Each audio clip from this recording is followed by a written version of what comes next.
Game of thought explained the walk. 1973 का वो साल, एक इंसान जिसका नाम फिलिपे पेटिट है, ये सोचता है कि दुनिया के दो सबसे बड़े टावर के बीच रस्सी पर चलेगा।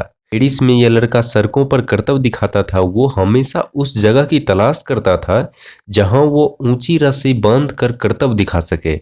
वो एक बार जब करतब दिखा रहा था तब उसके दांत में चोट लग जाती है।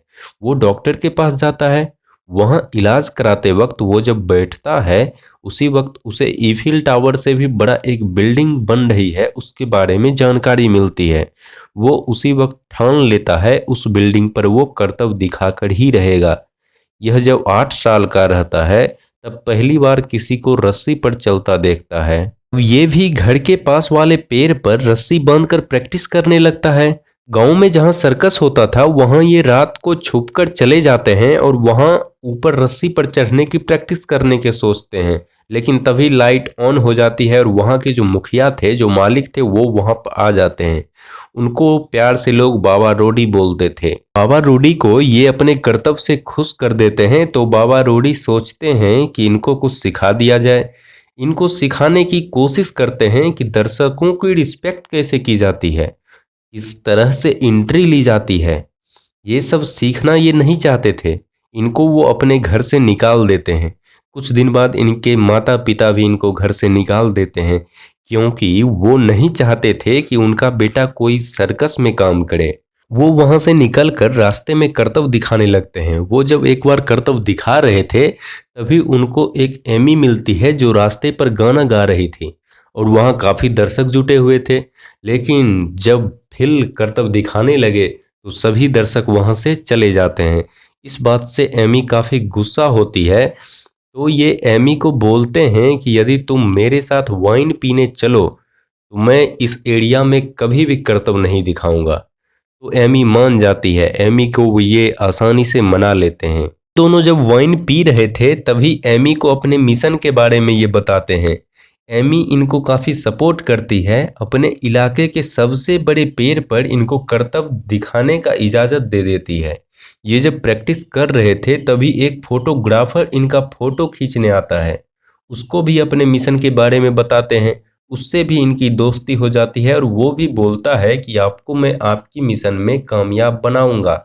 ये बातें जब चल ही रही थी उसी समय वो रस्सी टूट जाती है जिस पे ये चढ़े हुए थे। तब ये फिर से बाबा रूडी के पास जाते हैं।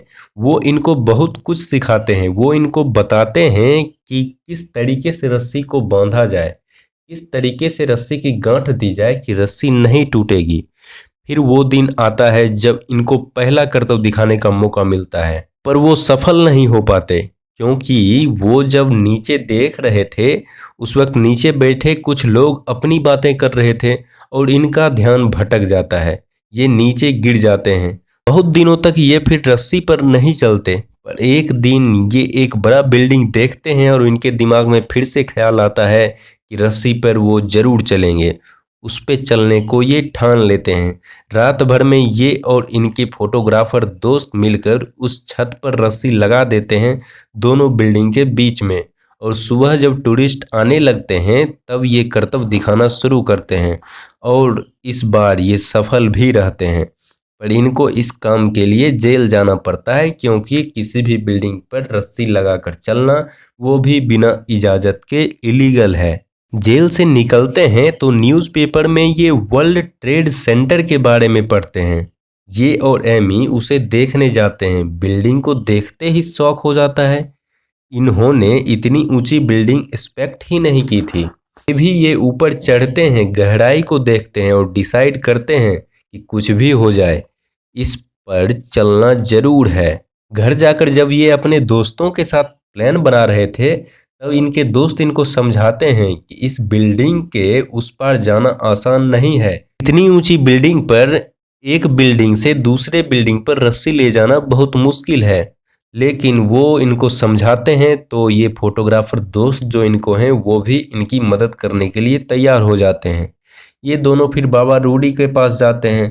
तो बाबा रूडी इनको सलाह देते हैं कि उतने ऊंचे बिल्डिंग पर तुम्हें सेफ्टी पिन लगानी चाहिए, तुम्हें अपनी जान बचाने के बारे में सोचना चाहिए। तब फिल गुस्सा हो जाते हैं, ये बोलते हैं मैं कोई भी सेफ्टी पिन नहीं लगाऊंगा, यदि आप ऊपर जाते तो क्या आप सेफ्टी पिन लगाते? इस बात से बाबा रूडी गुस्सा हो जाते हैं। फिर फिल और एमी को उनको मनाने के लिए जाना पड़ता है और वो मान भी जाते हैं। वो इनको बोलते हैं कि तुम में ज़रूर कोई बात है, तुम ये काम ज़रूर कर पाओगे। धीरे धीरे ये अपने ग्रुप को बड़ा कर रहे थे। रस्सी को दूसरे तरफ ले जाने के लिए एक तीर का इस्तेमाल करने को विचार कर रहे थे कि किस तरीके से एक बिल्डिंग से दूसरे बिल्डिंग पर रस्सी को भेजा जाए। और ये काम जब हो गया तब इन्होंने डेट फिक्स की 6 अगस्त को।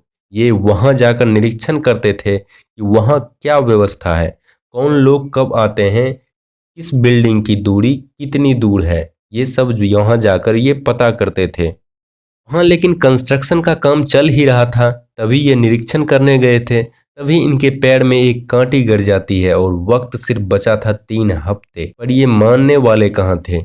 ये एक ऐसे शख्स से दोस्ती करते हैं जो वर्ल्ड ट्रेड सेंटर में काम करते थे। फिर 3 और लोग को अपने ग्रुप में शामिल करते हैं। 6 अगस्त से एक दिन पहले सब इनको समझा रहे थे कि कुछ और दिन रुक जाओ, अभी पैर में भी चोट है, पर ये नहीं मानते और सबको प्लान बताते हैं कि करना क्या है। फिर क्या था, अगले दिन लेबरर के रूप में ये लोग वर्ल्ड ट्रेड सेंटर के अंदर चले जाते हैं और उसके अंदर जो काम करते थे उसकी मदद से ये ऊपर जाना चाहते हैं। लेकिन पर वहाँ के गार्ड इनको अंदर जाने नहीं देते, क्योंकि उस दिन के लिए लिफ्ट बुक थी। सारा सामान जो ऊपर जाता उस दिन के लिए फिक्स था। ये सब वहीं रुक जाते हैं। शिफ्ट खत्म होने के बाद इनको जाने का मौका मिलता है। ऊपर जाते हैं, ये सब अपने सामान निकालने लगते हैं, तभी एक गार्ड ऊपर आता है। इन सब को छुपना पड़ता है। बहुत देर तक छुपे रहते हैं। इनके पैर से खून भी निकलता रहता है क्योंकि इनका जूता काफ़ी भारी था। आधी रात बीत जाती है, तब गार्ड वहाँ से जाता है। फिर ये सब बाहर निकलते हैं। दूसरी तरफ से तीर को फेंका जाता है, पर तीर एक मंजिल नीचे ही गिर जाती है। बिल को नीचे जाकर वो लाना पड़ता है। नीचे से एमी दूरबीन से देख रही थी, रात भर देखते रहती है। ये लोग तार बांधना शुरू करते हैं। तार इतनी भारी थी कि वो हाथ से छूट जाती है।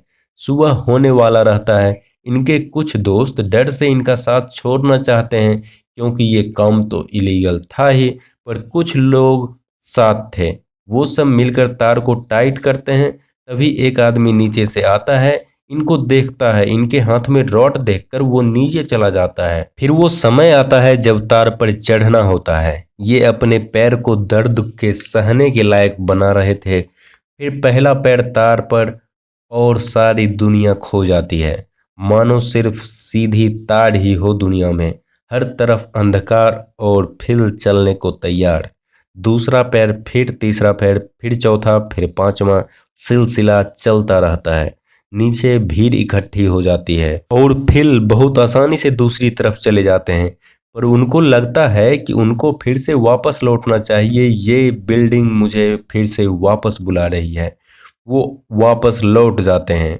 वो रस्से में ही करतब दिखाने लगते हैं और बाबा रूडी के बताए बात को याद करते हैं और सभी को सलाम करते हैं।